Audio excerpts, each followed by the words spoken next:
Nah, terus Bapak sekarang kan dalam rangka untuk mendapatkan guru yang profesional ya. Iya, Sebentar ya. wih, baru direkam, Pak. Lupa Bang Wes.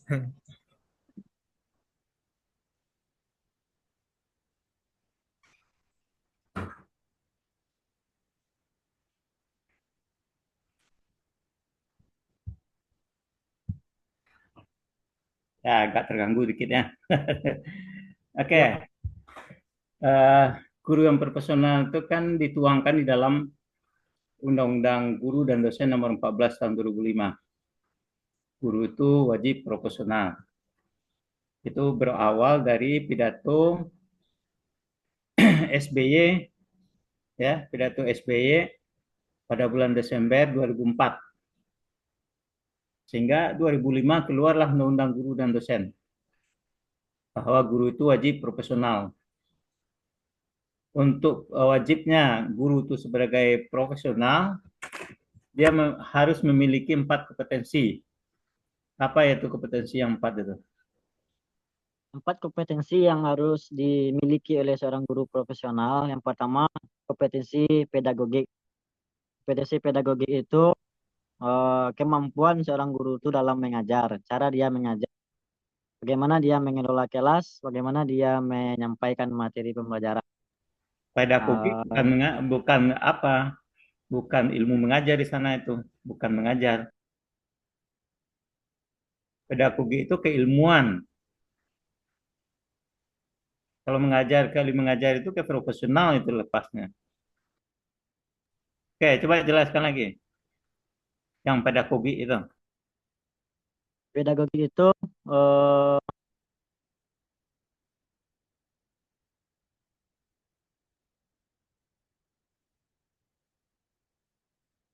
pedagogik itu adalah apa, keahlian yang dimiliki oleh seorang guru dalam.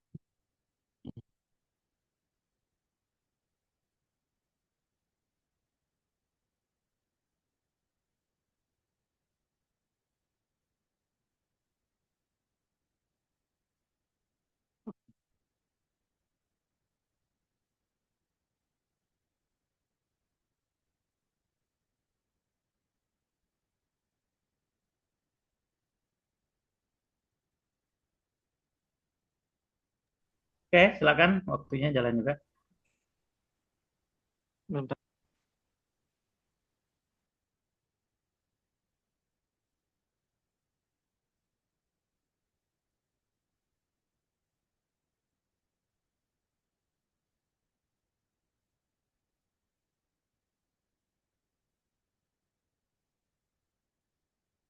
Ilmu yang mempelajari eh, teori dan praktik pendidikan, termasuk metode dan prinsip-prinsip yang digunakan dalam proses mengajar dan mendidik.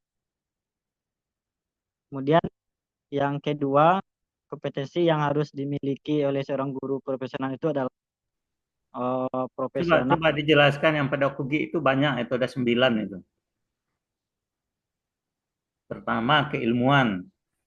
Jadi mengajar itu tidak boleh, walaupun di TK, di PAUD, tapi dia tidak boleh tamat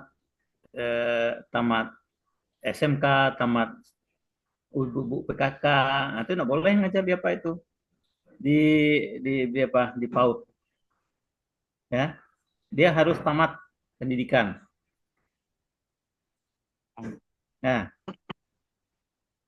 nah itu pedagogi itu keilmuannya. Apalagi yang terkait dengan pedagogi dulu. Oh, kalau guru PAI di SD berarti dia tamat S1 jurusan pendidikan agama Islam.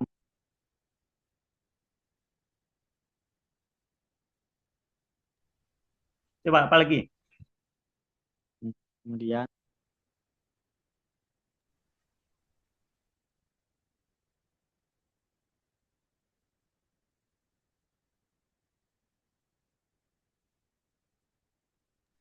Oke, silakan.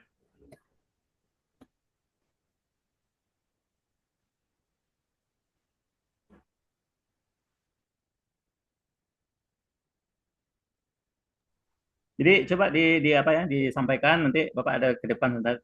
Jadi sampaikan saja nanti terdengar itu. Silakan.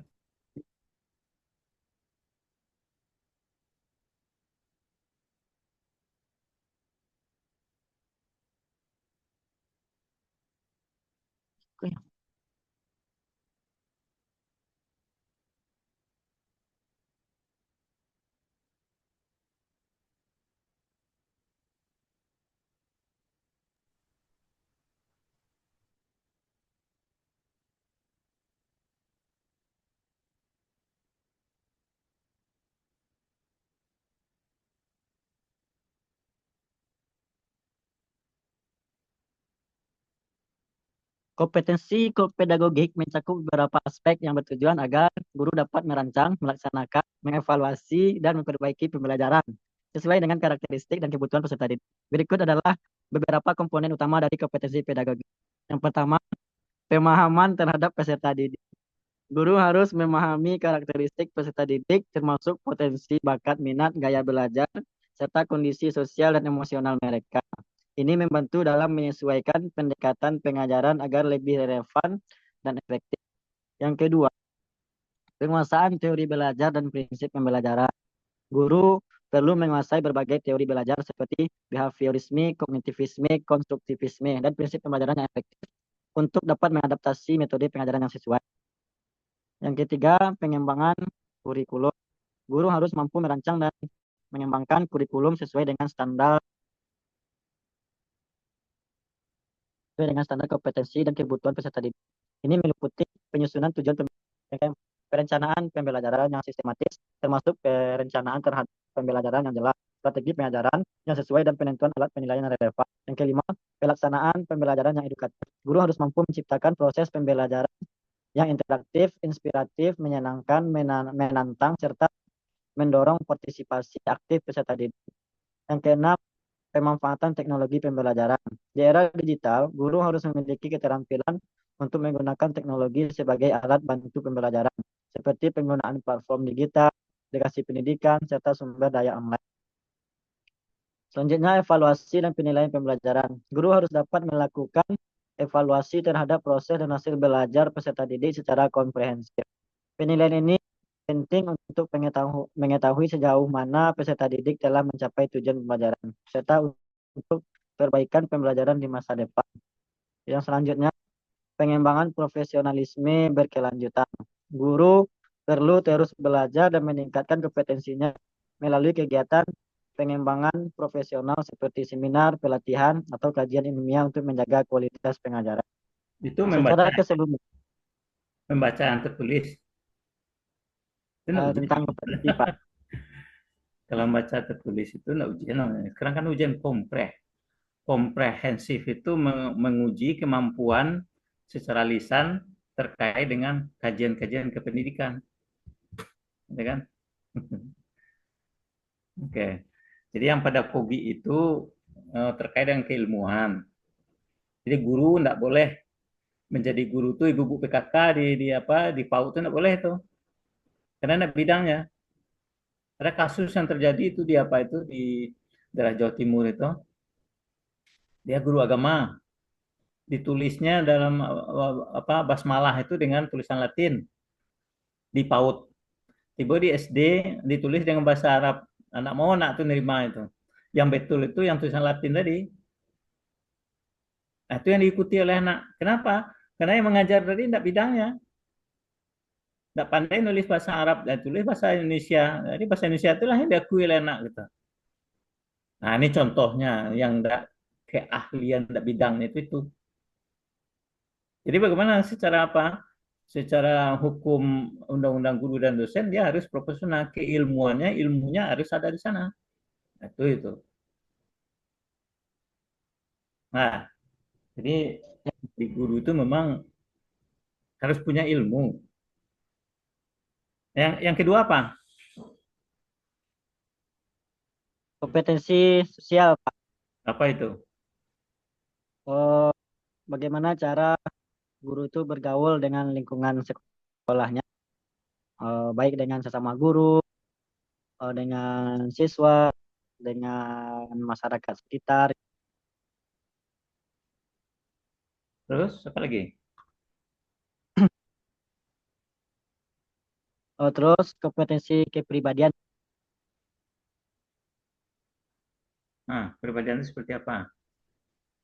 Bagaimana kepribadian seorang guru itu memang layak sebagai seorang guru. Eh, Guru itu semestinya memiliki kepribadian yang bisa gugu dan ditiru.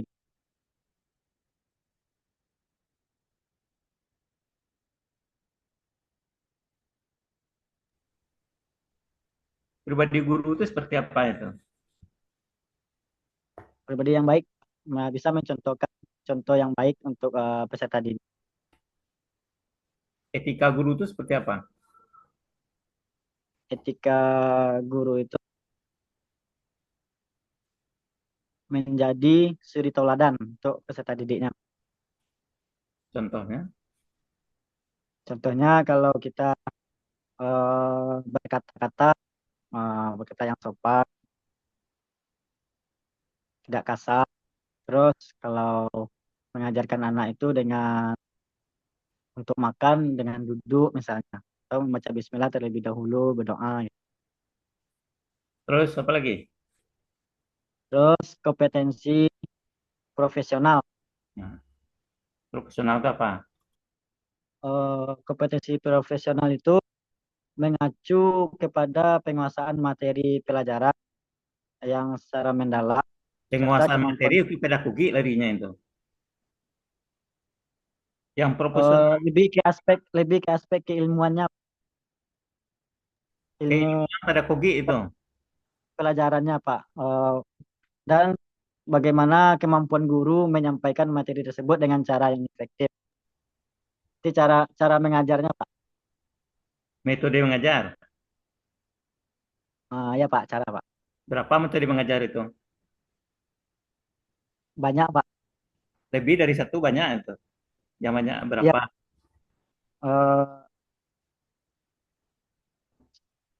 10, 10 dah Pak. Apa yang 10 itu? Coba. Metode ceramah, metode diskusi,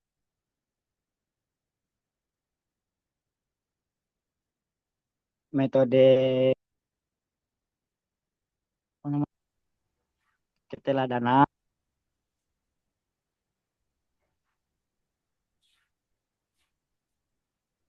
3 belum. ya Pak.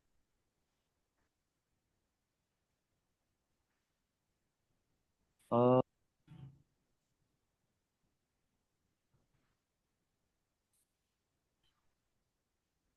metode tanya jawab, 4, terus metode demonstrasi, metode 5, metode eksperimen,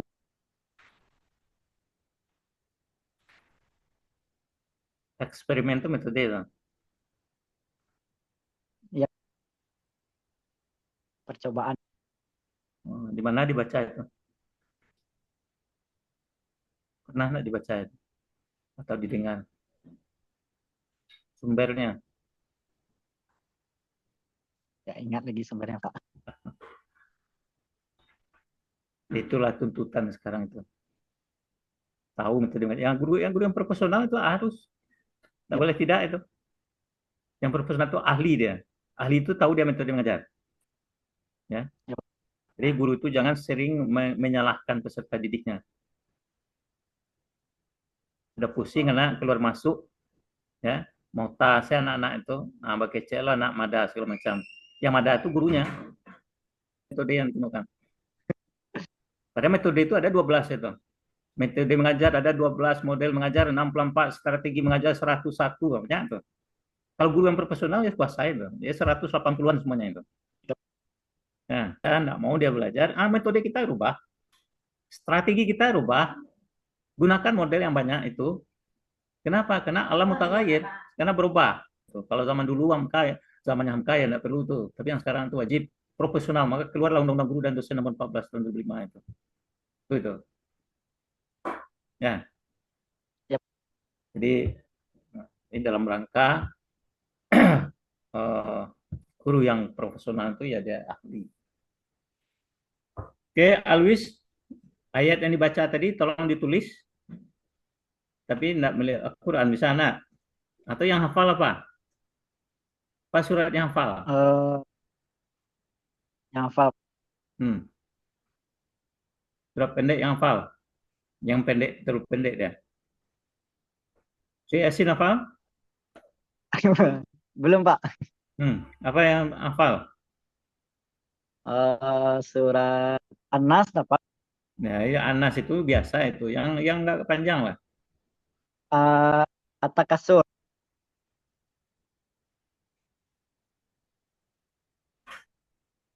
Surat As-Sajadah itu 3 ayat, empat ayat. Silakan ditulis. Nanti dikirim 4 ke ayat pertama. Bapak. Surat As-Sajadah. Baik, baik. Nanti dikirim ke WA, Pak. Ya, nanti dikirim. Sudah ditulis kirim. Kita Ya, Pak. masuk ke Ridho. Mana Ridho?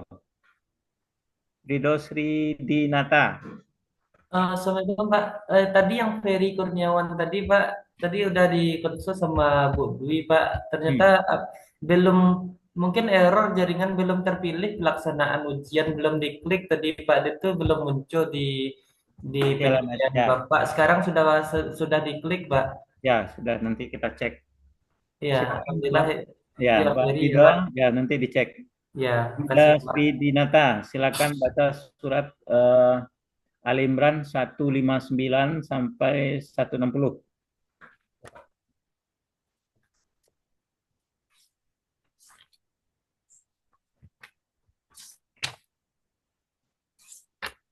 Alwis, kalau bisa tidak melihat Al-Quran ya, menulisnya.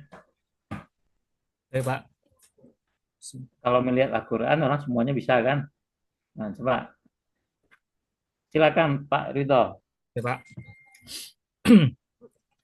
أعوذ بالله من الشيطان الرجيم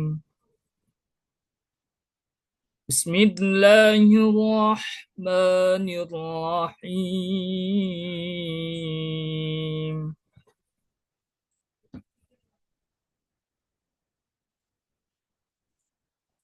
فبما رحمة من الله لنت لهم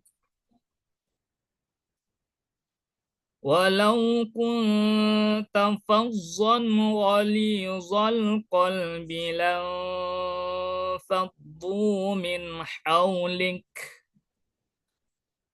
فاعف عنهم واستغفر لهم وشاورهم في الأمر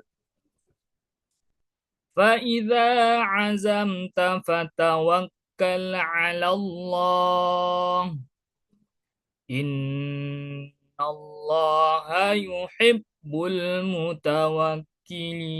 المتوكلين إن ينصركم الله فلا غالب لكم وإن يخذلكم فمن ذا الذي ينصركم من بعده وعلى الله فليتوكل المؤمنون وعلى الله فليتوكل المؤمنون Sadaqallahul azim. Oke, Pak Ridho, kira-kira ayat yang Bapak baca tadi kaitannya dengan pendidikan, kira-kira apa itu? Apa kira-kira asbabun nuzulnya itu? Asbabun nuzulnya Pak. Hmm. Ketika itu Nabi Muhammad kena tegur oleh Allah Subhanahu Wa Taala karena tidak berlaku lemah lembut dengan terhadap wanita tua. Ya, seingat saya Pak. Kemudian kaitannya dengan pendidikan adalah sesuai dengan yang diterangkan di dalam Al-Quran surat Ali Imran ayat 159 ini, bahwa ada 5 kompetensi yang harus dimiliki oleh seorang guru. Yang pertama, fabima rahmatin minallahi lintalahum. Maka dengan rahmat Allah, maka berlaku lemah lembutlah engkau kepada mereka. Jadi kita sebagai seorang pendidik harus memiliki, atau sebagai seorang guru harus memiliki sikap yang lemah lembut kepada peserta didik. Jangan sampai kita kasar, kemudian jangan sampai memukul, bahkan sampai memukul. Jadi peserta didik itu harus berlaku lemah lembut kepada peserta didik. Kemudian yang selanjutnya dalam ayat tersebut yang berkaitan dengan pendidikan, yaitu seorang guru atau peserta didik harus mampu memecahkan suatu masalah yang terjadi pada sekolah tersebut dengan bermusyawarah. Kalaulah terjadi sesuatu masalah yang ada di sekolah itu, guru mampu untuk menyelesaikannya dengan secara bermusyawarah. Kemudian yang selanjutnya, pendidikan itu setelah pendidik sudah mampu untuk menyelesaikan sebuah masalah itu, faiza azam tafatawakkal 'alallah, maka membulatkan tekad untuk bersungguh-sungguh mengajar dalam suatu pendidikan itu kepada peserta didik dengan tekad yang kuat. Guru itu harus memiliki tekad yang kuat supaya peserta didiknya mampu untuk mendidik dan menjadi pendidiknya menjadi dari yang tidak tahu menjadi tahu, menjadi yang tahu menjadi lebih tahu. Kemudian setelah membulatkan tekad, guru tersebut azam, kemudian fatawakkal 'alallah, bertakwa kepada Allah Subhanahu wa taala. Jadi ujungnya adalah ketakwaan kepada Allah. Seorang guru harus memiliki sikap atau disebut dalam yang 4 kompetensi itu, kompetensi kepribadian, bertakwa kepada Allah Subhanahu wa taala. Saya rasa itu yang bisa saya sampaikan, Pak. Nggak terdengar suara Bapak. Maaf, Pak. Yang lintalahum tadi itu arahnya ke mana itu? Kalau dalam pendidikan, ke media, ke metodologi, ke mananya itu? Metode, Pak. Hmm? Kepada metode, Pak. Bagaimana cara mengajarkan dengan lemah lembut, tidak kasar. Kalau kita mengajar kepada peserta didik, jika kasar kepada murid, jadi murid itu tidak menjadi senang, akan menjauh dia. Jadi itu metode, Pak. Ya. Jadi makanya Bapak sekarang disiapkan untuk guru yang profesional, Ya, ahli di situ. ya. Makanya harus tahu dengan metode mengajar tadi itu. Berapa metode mengajar, Pak? Metode belajar ada 12, Pak.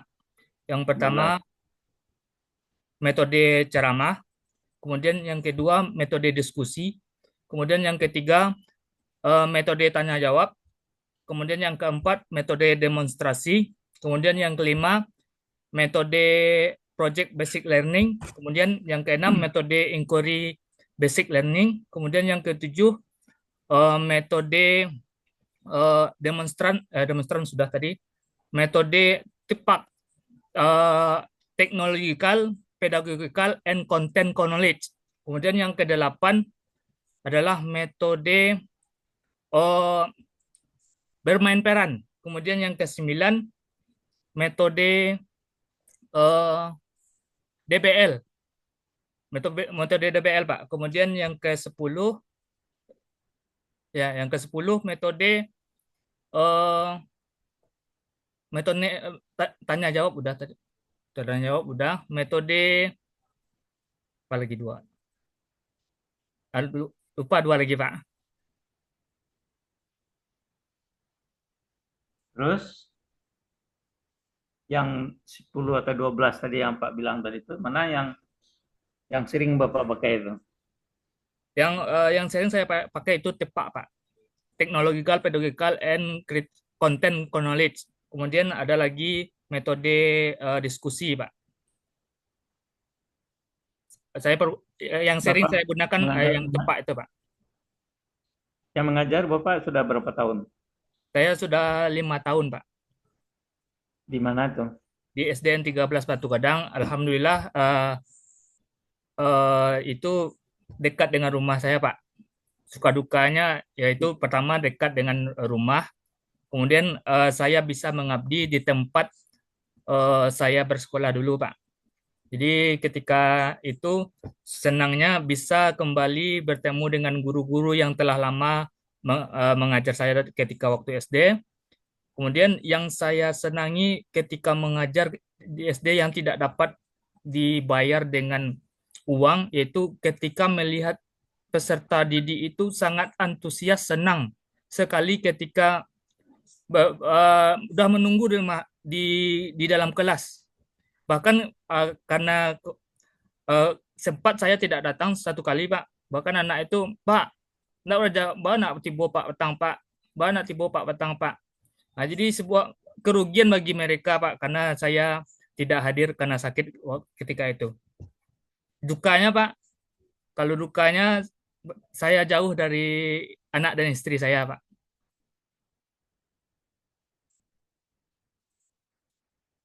Itu palingan dukanya, Pak. Dari dari apa? Metode tadi yang sering digunakan tadi apa? Tepak, Pak. Technological Pedagogical and Knowledge Content. Content Knowledge. Nah, itu di mana Bapak dapatkan itu? Dari apa ini, Pak? Dari pertama dari membaca, kemudian melihat konten kreator dari sesama guru, sharing. Ternyata menggunakan teknologi itu lebih disukai oleh peserta didik. Kemudian anak-anak itu menjadi lebih aktif dan selalu ditunggu, Pak. Selalu ditunggu, Pak, bila masuk ke rumah ke kelas kami, Pak. Jadi sangat antusias mereka, Pak, dengan metode ini. Maka saya pakai metode ini, Pak. Kalau saya memakai metode ceramah, Pak, bila beraja, Pak, kebanyakan peserta didik ketika di SD itu seperti itu, Pak. Bila beraja, Pak, bila beraja, Pak. Jadi mendengarkan ceramah itu mereka tidak tidak ketika itu tidak antusias, Pak. Jadi saya ganti dengan metode tepak dan diiringi dengan metode-metode yang lainnya. Oke. Coba Bapak tulis yang Bapak baca tadi itu ditulis ya. Ya, Pak. Dikirim ke WA nanti. Oke, Pak. Oke, kita masuk pada Abdul Muhidayat. Iya, Pak. Silakan baca surat Al-Ahzab ayat 20 sampai 26. Silakan.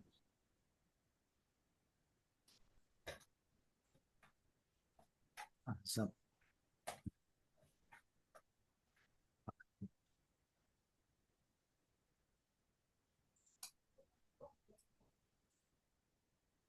Ayat 20 berapa, Pak? 20 sampai 26. Baik, Pak. أعوذ بالله من الشيطان الرجيم بسم الله الرحمن الرحيم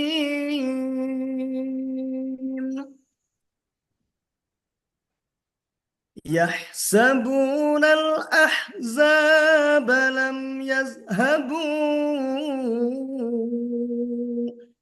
وإن يأتي الأحزاب يودوا لو أنهم بادون في الأعراب يسألون عن أنبائكم ولو كانوا فيكم ما قاتلوا إلا قليلا لقد كان كان لكم في رسول الله أسوة حسنة أسوة حسنة لمن كان يرجو الله واليوم الآخر وذكر الله كثيرا ولما رأى المؤمنون الأحزاب قالوا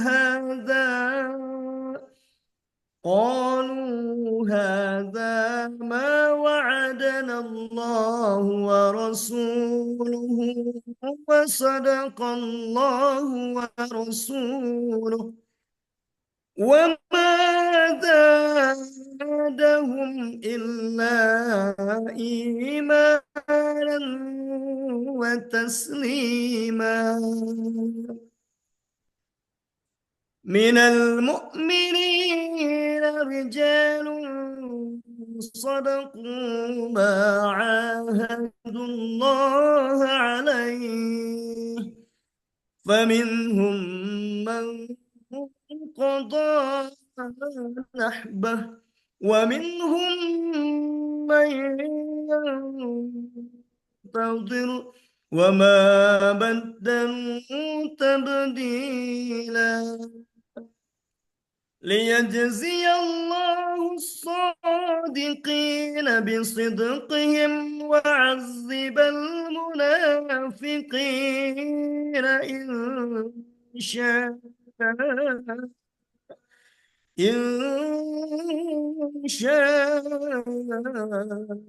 أو يتوب عليهم إن الله كان غفورا رحيما.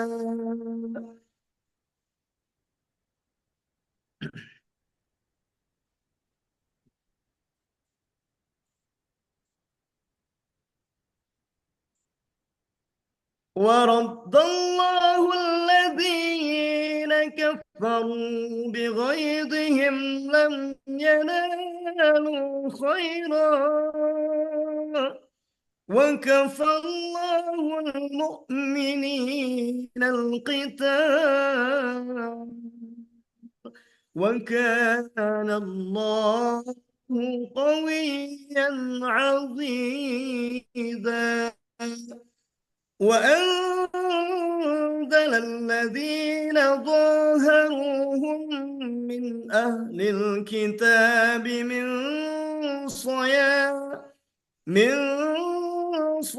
صياصيهم وقذف في قلوبهم الرعب فريقا تقتلون وتأسرون فريقا صدق الله العظيم. Silakan ayat yang Bapak baca itu kaitannya dengan pendidikan kira-kira apa? Baik, terima kasih Pak.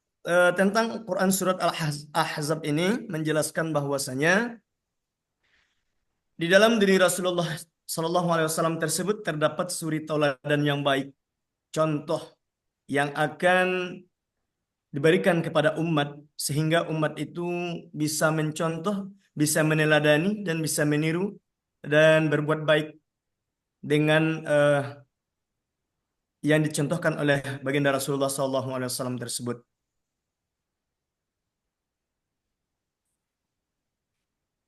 Terus apa lagi? Kemudian orang-orang yang mengharapkan ridho Allah tersebut. Kayak surat yang dibaca tadi itu kaitannya kemana tuh? Ke metodologi, ke materi, ke media, kemana itu dalam pendidikan?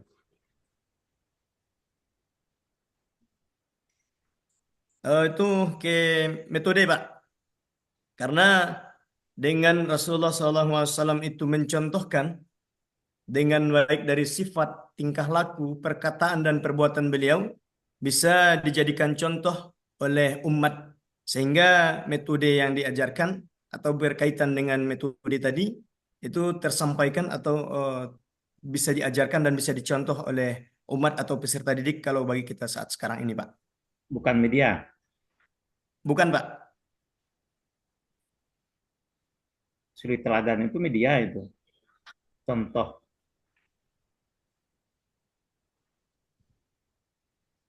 Oke, kita lanjut ke bagian yang profesional tadi yang terkait dengan dari tadi baru satu metode. Metode kata Pak Ridho tadi ada 12. Selain metode apa lagi? Tuntutan di profesional itu. Strategi, Pak. Selain metode, kemudian ada strategi. Strategi itu apa itu? Strategi itu sama dengan siasat gitu, Pak. Kalau secara mudahnya atau secara pemahaman, siasat Siasat itu apa itu? Contohnya. siasat itu jalan atau cara kita untuk mempermudah dalam menyampaikan materi pembelajaran sehingga materi pembelajaran itu dan tujuannya mudah dicapai oleh peserta didik. Berapa banyaknya strategi mengajar itu? Strategi mengajar itu ada 101 banyaknya, Pak. Di mana Anda baca itu? Ada pada buku 101 materi pembelajaran waktu kami kuliah dulu, Pak. Waktu sama Bapak Siapa dosen pengarangnya? di kuliah di apa dulu, Pak, di UIN dulu, Pak. Siapa pengarangnya itu? Hmm.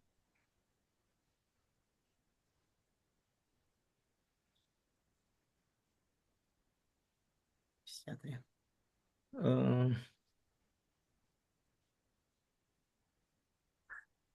Ada nama pengarangnya Mas Berman namanya, Pak. Kulitnya apa bentuknya? Warnanya kulitnya apa? Warna kulitnya ada kehijau-hijauan juga, Pak. Kayak agak-agak coklat juga ada juga, Pak. Penerbitnya di mana?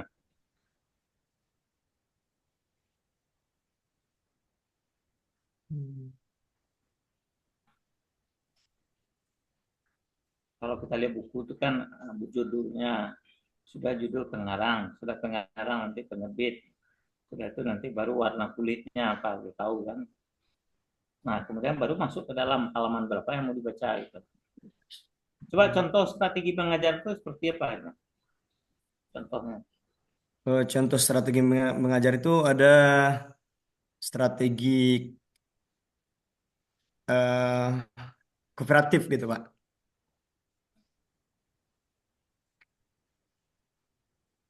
Coba yang kooperatif itu strateginya seperti apa itu?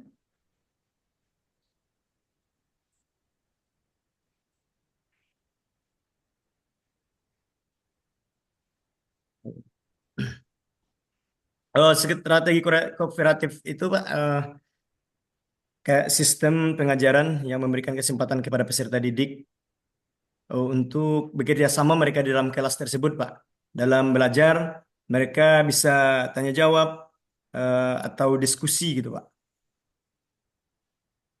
Sehingga tugas-tugas yang disampaikan oleh guru itu mereka terstruktur gitu, Pak. Kalau itu kan metode larinya itu. Kalau Nabi mau perang dia diatur strateginya. Pertama, apa yang mau dibawa? Yang kedua, siapa yang depan itu? Siapa yang di belakang nanti? Kiri kanan saya siapa? Dan jam berapa kita turun nanti? Nah, itu strategi Nabi menghadapi perang. Kalau strategi si Abdul Mai menghadapi pembelajaran, bagaimana strateginya? Oh, yang pertama strateginya kita mengkondisikan kelas terlebih dahulu, Pak. Contohnya ketika kita masuk ke dalam kelas, kita lihat kondisi anak-anak apakah sudah tertib dan rapi. Kemudian mencek kondisi kelas, apakah sudah bersih. Dan menempatkan peserta didik kalau seandainya peserta didik tersebut agak pendek atau rendah. kita posisikan pada posisi yang terdepan gitu Pak. Atau ada juga seperti peserta didik kita itu kan yang kekurangan dalam penglihatan atau pendengaran. Jika mereka berjarak dengan guru atau tulisan yang dibuat oleh guru di papan tulis mereka tidak nampak dari belakang, maka kita harus meletakkan mereka pada bagian depan gitu Pak. Pengalaman mengajarnya udah berapa tahun? Pengalaman belajar 5 tahun Pak. Coba ceritakan suka dukanya. Sukanya banyak Pak.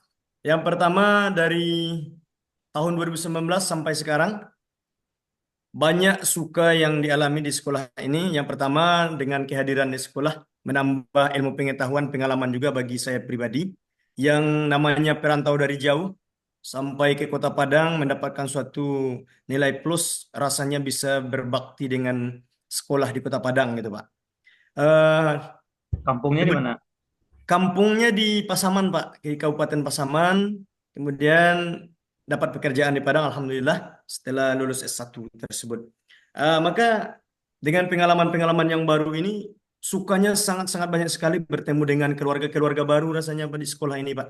Apalagi dari sudah 4 kepala sekolah yang sekarang di tempat saya, selalu memberikan bimbingan yang terbaik, selalu menjadi orang tua yang terbaik rasanya gitu Pak. Sehingga apapun pembelajaran yang akan saya berikan, selalu dibimbing oleh ibu kepala sekolah kami gitu. Kemudian juga sukanya dengan peserta didik yang selalu akrab, bahkan rasanya menjadi idola bagi mereka gitu Pak. Karena waktu itu saya laki-laki satu-satunya di sekolah ini sebagai guru. Dukanya apa? Kalau dukanya mungkin sedikit sih, Pak. Yang pertama tentang kolaborasi dengan orang tua. Mungkin itu di berbagai sekolah pun akan merasakan hal yang demikian. Contohnya ketika saya mengajar atau ada ekstrakurikuler tahfiz. Dukanya ketika kita sudah menyampaikan kepada anak, nah kita nanti pulangnya jam 1. Kadangkala anak-anak ini ada yang tidak menyampaikan. Kemudian mereka dijemput sekitar jam 12. Dari jam 11 sampai 12 kita mengejar tahfiznya hanya 1 jam gitu Pak. Sehingga kolaborasi yang antara guru dengan orang tua kadang tidak efektif. Eh, Cuman kalau dibandingkan dengan sukanya lebih banyak yang suka gitu Pak daripada dukanya. Gimana cara mengatasinya itu? Oh, cara mengatasinya terutama bagi kami sebagai guru, kami menyampaikan kepada kepala sekolah, ibu kepala sekolah dulu, Pak, untuk mensosialisasikan kepada orang tua. Kemudian orang tua ini diundang untuk datang ke sekolah, sehingga orang tua yang tadi eh, yang cepat datang menjemput atau ada yang kurang baik atau bermasalah tadi, sehingga kami rapatkan gitu, Pak. Setelah kami rapatkan, setelah kami pahamkan, kami sosialisasikan kepada orang tua. Kemudian kami beritahukan kepada anak-anak peserta didik bahwasanya betapa pentingnya pendidikan di sekolah kita. Nah, apalagi kalau pada bidang tahfiz untuk sebagai tambahan dari pendidikan agama Islam, kami pahamkan mereka bahwasanya nilai-nilai tahfiz ini banyak manfaatnya dalam kehidupan sehari-hari. Sehingga mereka terbiasa dan ikut melaksanakan pembelajaran tersebut, Pak.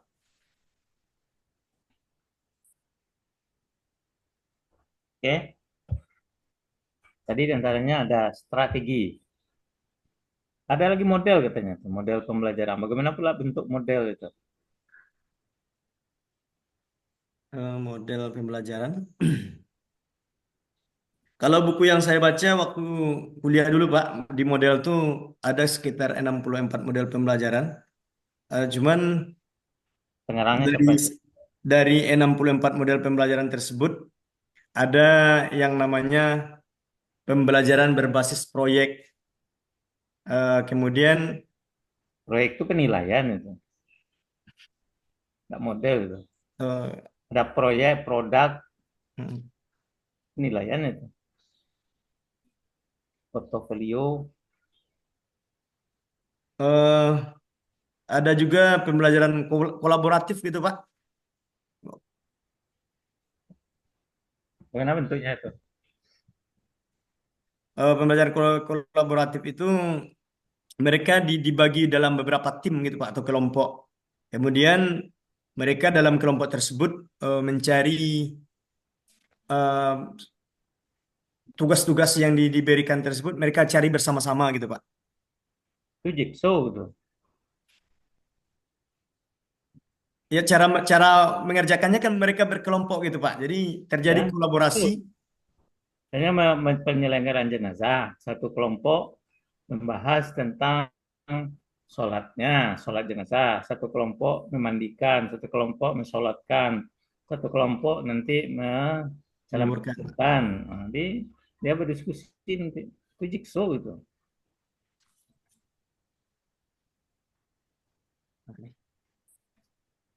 Sudah coba kan nggak di sekolah? Ada Pak. Gimana caranya tuh? Materinya apa?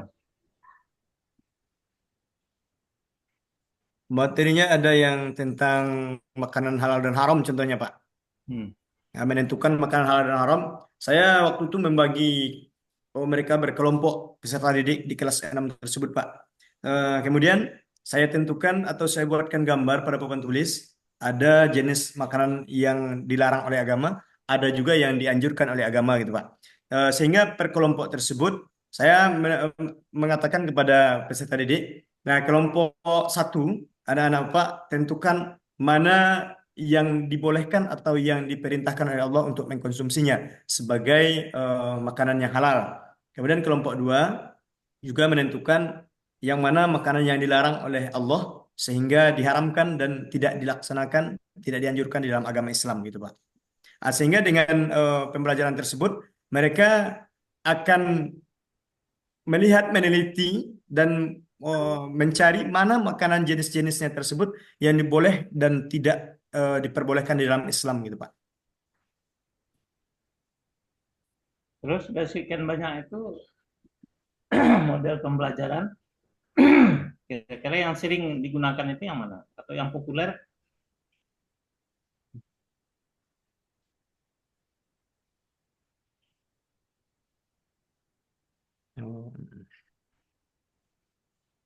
Yang sering saya terapkan selain secara berkelompok itu Pak,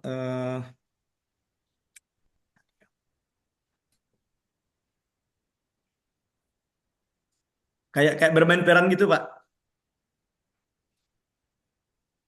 Model Interaksi pembelajaran yang bermain peran Pak. mengenal langkah-langkahnya itu. Kayak saya pertama menayangkan di dalam video gitu Pak. Nah, kemudian saya setelah menerangkan kepada mereka melalui video tersebut, contohnya strategi Rasulullah SAW dalam berperang seperti yang diceritakan Bapak tadi, maka dalam dalam peranan tersebut nanti peserta didik akan saya ajak bermain di depan kelas gitu Pak. Siapa yang menjadi sahabat Rasulnya, siapa yang menjadi lawan dalam peperangan tersebut gitu. Sehingga dalam bermain perang untuk mencari tujuan pembelajaran tersebut tersampaikan gitu Pak. Sehingga anak-anak tadi selain mereka aktif, selain mereka bersemangat, mereka juga bergembira dengan adanya permainan peran yang disajikan atau yang diberikan oleh guru. Gitu Pak.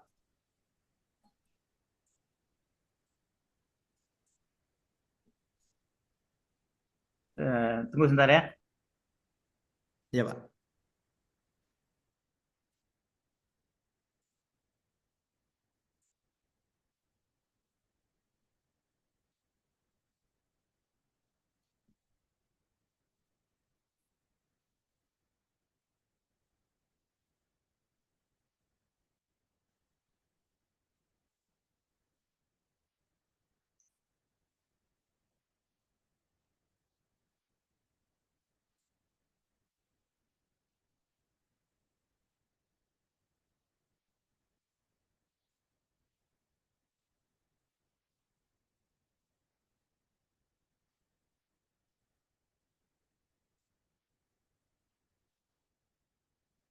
Oke, tadi metodenya metode apa? Bermain peran ya. Iya Pak. Nah, Oke, coba ditulis ayat yang dibaca tadi ya. Nanti kirim ke WA Bapak nanti. 20 semuanya Pak dari ayat 20 Ya. itu Pak. Mm-mm. Oke, Oke. dari Kurniawan dibaca surat Yasin Baik, Pak. 10 ayat ya, cukup. Berapa, Pak? 15. Masih, Pak. أعوذ بالله من الشيطان الرجيم بسم الله الرحمن الرحيم ياسين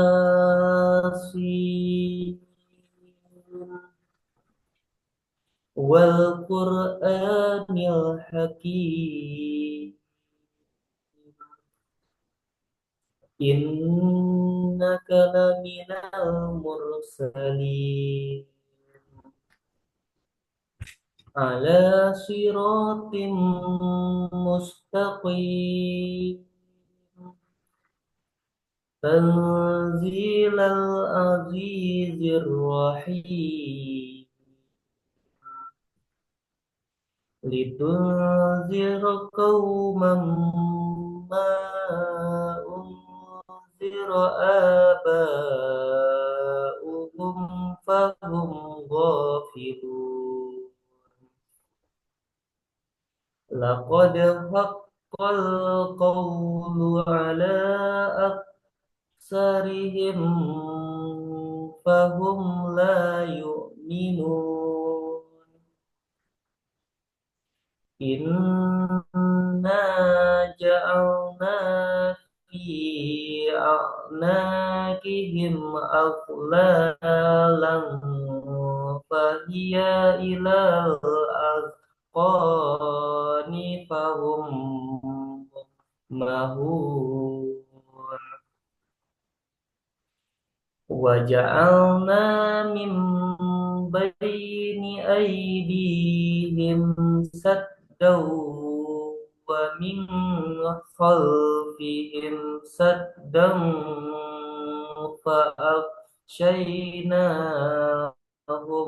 فهم لا يبصرون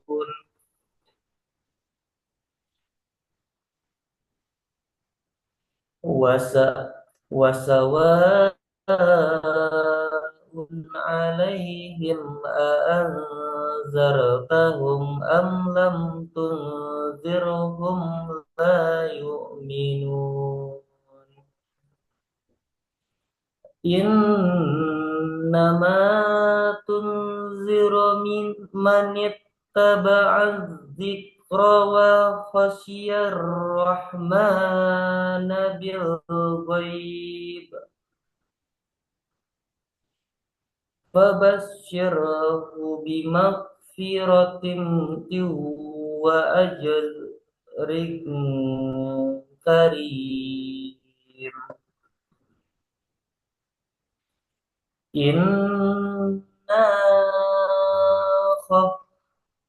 إنا نحن نحيي الموتى ونكتب ما قدموا وآثارهم وكل شيء أحصيناه في إمام مبين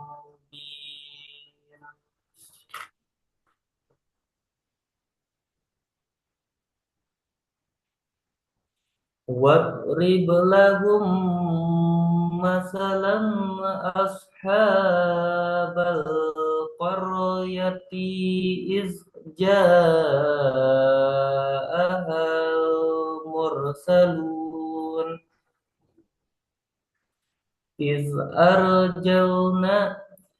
إذ أرسلنا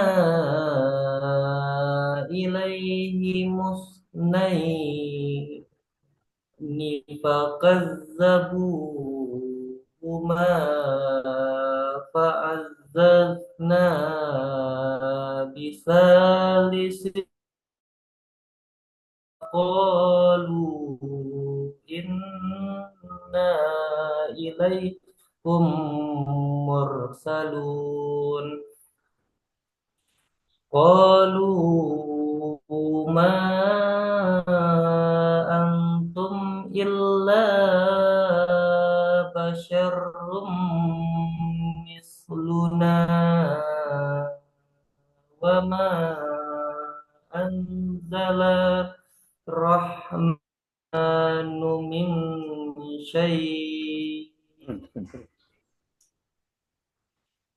وما أنزل الرحمن من شيء إن أنتم إلا تكذبون صدق الله العظيم.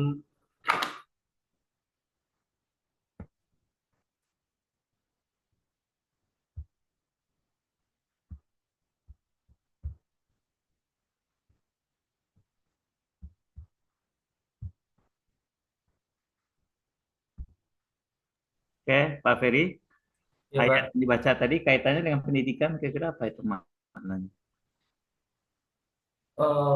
Tadi surat Yasin, eh, demi Al-Quran yang penuh hikmah.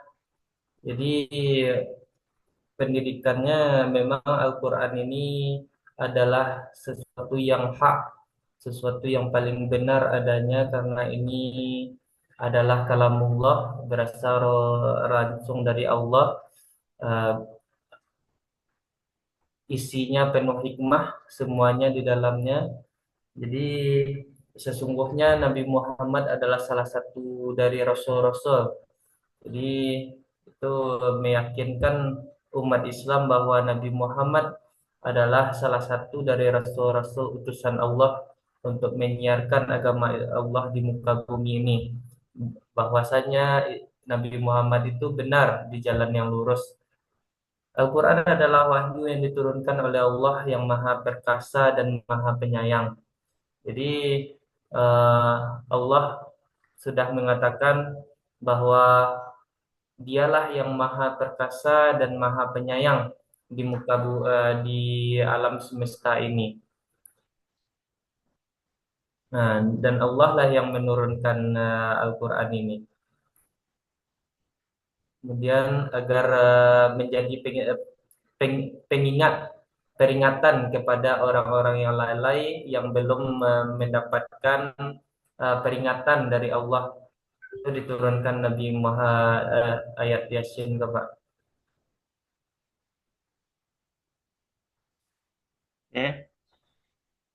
Mengajarnya sudah berapa tahun? Saya mengajar sudah 5 tahun, 6 tahun Pak, dengan honor Pak. Ya, kira-kira suka dukanya apa? Coba dijelaskan.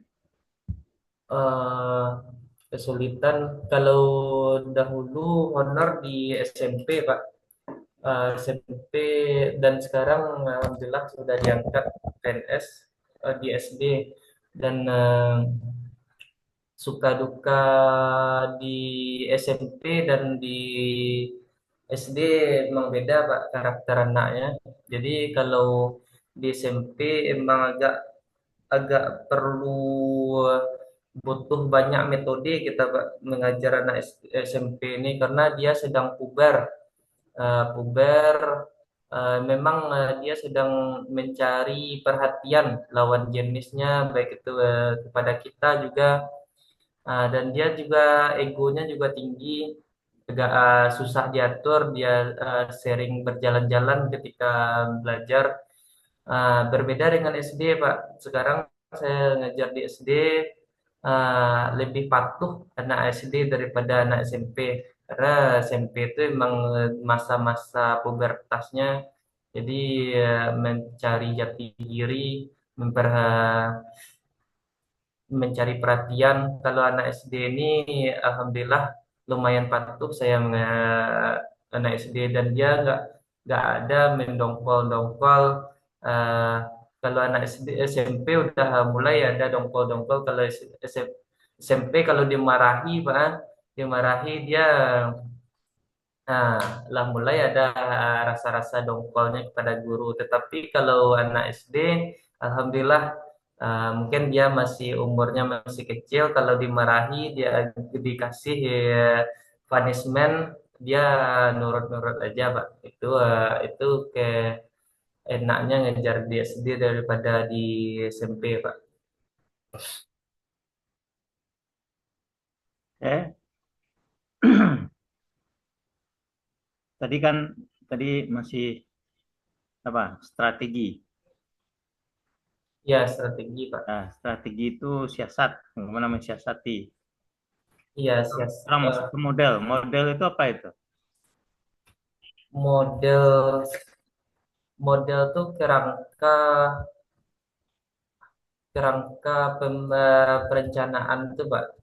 Jadi bagaimana kita mengkerangkakan eh,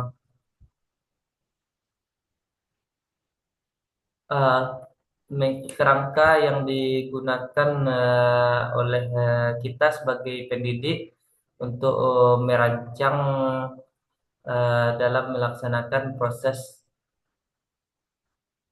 belajar, Pak, pembelajaran. Contoh model itu? Contoh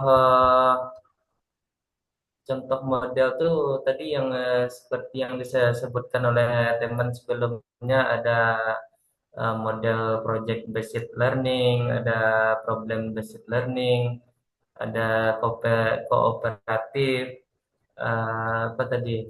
Itu berkelompok-kelompok seperti model jigsaw itu, Pak. Di Jadi mana? siswa dikelompok-kelompokkan. Di mana uh, pernah dibaca? apa, Pak? Di mana pernah dibaca? Dari model model pembelajaran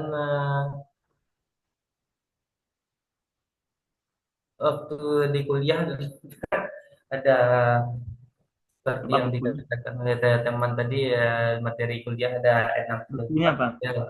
Bukunya apa model itu? Bukunya, Pak, bukunya karangan siapa tuh? Itu pembelajaran 64 pembelajaran itu karangan Bapak Sutyatno kalau nggak salah, Pak. Das, Satno tuh. Satno tuh orang mana dia tuh? Sutyatno. Kalau kalau soal Eh, kalau soal pendidikan, kita nggak bisa bohong ya. Buku-buku pendidikan pada umumnya saya tahu itu. Nah, kalau model itu Jawad Dahlan itu yang mempopulerkan itu. Profesor Dr. Jawad Dahlan. Dengan judul Model-Model of Teaching. Model of Teaching. Ya. Jadi pada ya, umumnya Pak. yang pengarang itu banyak kan dari Bandung itu. Nana Saudi, Nana Sujana tentang kurikulum, ya, Bina Sanjaya itu orang-orang Bandung semuanya. Guru-guru Ya, saya semuanya itu. Nah, nah, yang model itu apa sebenarnya? model tuh kerangka kerangka pola pikir dalam menyiapkan pembelajaran tuh, Pak. Kalau di apa? Taruhlah dikasih kolom-kolom ya. Kolom satu apa, kolom dua apa, kolom tiga apa, kolom empat apa, kolom lima dan seterusnya. Yang model itu letaknya di kolom keberapa itu? Kolom Kalau di paling lingkaran, yang kolom paling besar kol- kalau nggak salah ketika kuliah lihat dulu, Pak. Jadi kan saya diajarkan oleh dosen kalau nggak salah dosennya Bapak Profesor Pak Zulmukim atau apa. Jadi dia ajarkan kayak bulat-bulat tuh, Pak. hmm, Di lingkaran pertama yang paling besar tuh kayak model. Terus di dalam lingkaran tuh ada juga di lingkaran yang kedua di dalam model tuh strategi.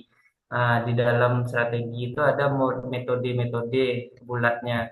Terus di dalam metode itu ada taktik dan teknik, tidak salah Pak. Kalau keterampilan di mana? Keterampilan dasar mengajar.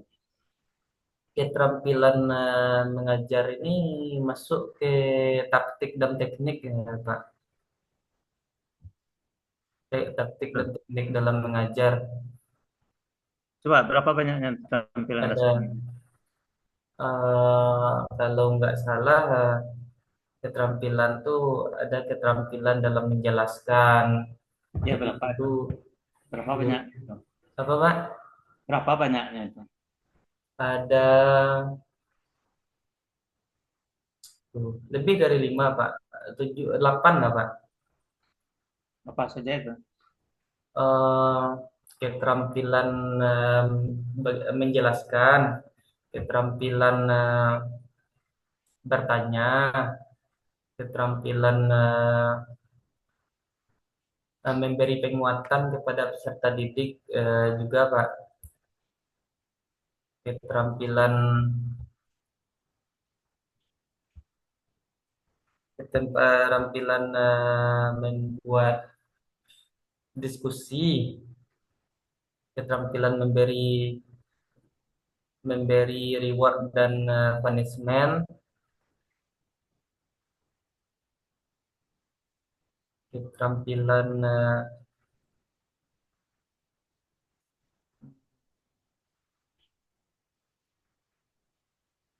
apa lagi ya?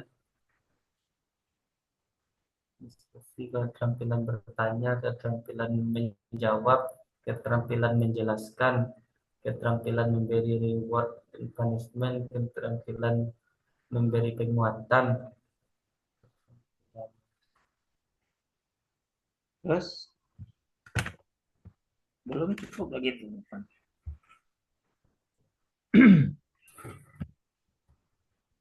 Yang 8 keterampilan itu sudah dipraktekkan nggak di kelas itu?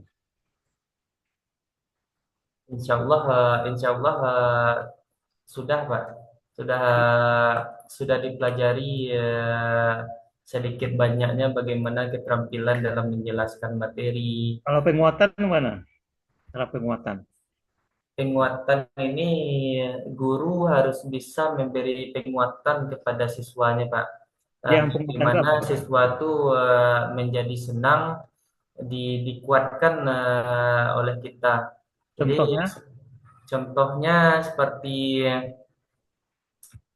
jadi anakku bertanya, Pak, bertanya, ah, bagus pertanyaannya bagus sekali. Nah, itu pujian seperti pujian, Pak.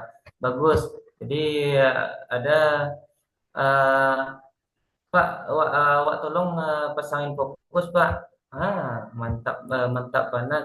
Oh, yuk, baru hebat anak Bapak ini. Jadi ada itu di toko bakunya step Pak. Itu ya bagus bagus anak Bapak ini. Nah, itu bagi yang laki-laki, kalau yang perempuan itu tidak kalau dia sudah balik tuh nggak bisa di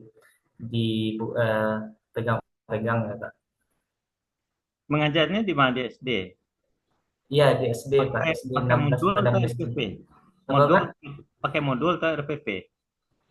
Sekarang sudah kurikulum Merdeka semuanya pakai modul Pak. Pakai modul. Coba dijelaskan kalau kita buat modul tuh komponennya apa saja? Komponen modul tuh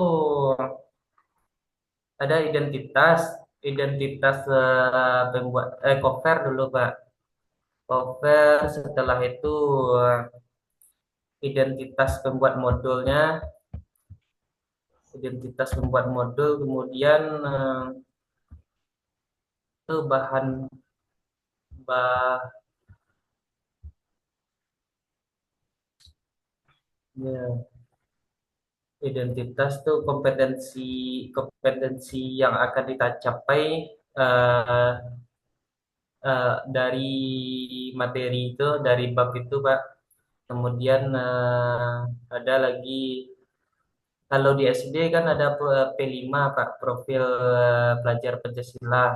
Kalau di MIN ada profil pelajar Rahmatan lil Alamin. Nah, coba Itu coba langkah-langkahnya seperti apa kalau itu? di SD P5 deh Pak. Apa Pak? Coba langkah-langkahnya seperti apa itu? Yang P5 itu. Oh, P5-nya kalau di modul cuman apa ya Pak? Modul setiap modul tuh P5 tuh ada tujuh tujuh profil tuh Pak tuh disesuaikan dengan materi yang akan diajarkan. Misalnya yang materi kelas 5 indahnya saling menghargai. Kemudian apa yang berhubungan dengan 7 poin pelajar P5 itu Pak? Misalnya poin pertama beriman dan bertakwa kepada Tuhan Yang Maha Esa. Itu berhubungan masukkan berakhlak mulia. Terus kebinekaan global, gotong royong, mandiri, kreatif dan bernalar kritis. Jadi yang berkaitan dengan modul kelima itu dimasukkan ke modul yang akan diajarkan, Kak. Oke. Jadi dari apa? Dari proses yang kita lakukan. Ini nanti ditulis ayat yang dibaca tadi, tulis ya, dikirim. Siapa? Jadi selesai ujian kita pada hari ini, tapi masih ada yang saya dengar tadi baca naik Qur'annya yang makhrijul hurufnya banyak enggak beres. Ya, jadi makhrijul huruf mengucapkan apa kalimat daripada masing-masing apa itu harus jelas sesuai dengan makhrajnya gitu. Nah, tadi yang banyak yang enggak apa, apalagi kita guru agama kan, ya kalah kita dengan stepik gitu. Kalau stepik dia hafal 5 juz baru bisa dia di wisuda gitu. Ya, jadi kalau bisa kita PAI itu ya kita unggul di baca Al-Quran itu, tahfiz Quran. Ya, jadi barangkali cukup hari ini, selesai kita ujian kita, langsung dikirim hari ini juga yang tulisan tadi. Saya akan cek. Silakan, mungkin cukup ya hari ini. Pak. Cukup. Ya, silakan. Saya ada Ya, baik, kirim. Pak. Terima kasih, Pak. Ya, kemudian dikirim ke WA saja ya yang tadi. Ya, Ya, Pak. kan tulisan tadi dikirim ke WA. Oke, terima Ya, kasih. Pak. Assalamualaikum warahmatullahi wabarakatuh. Waalaikumsalam Waalaikumsalam warahmatullahi warahmatullahi wabarakatuh. wabarakatuh. Lah, matilah rekornya lah. Lah, mana dah?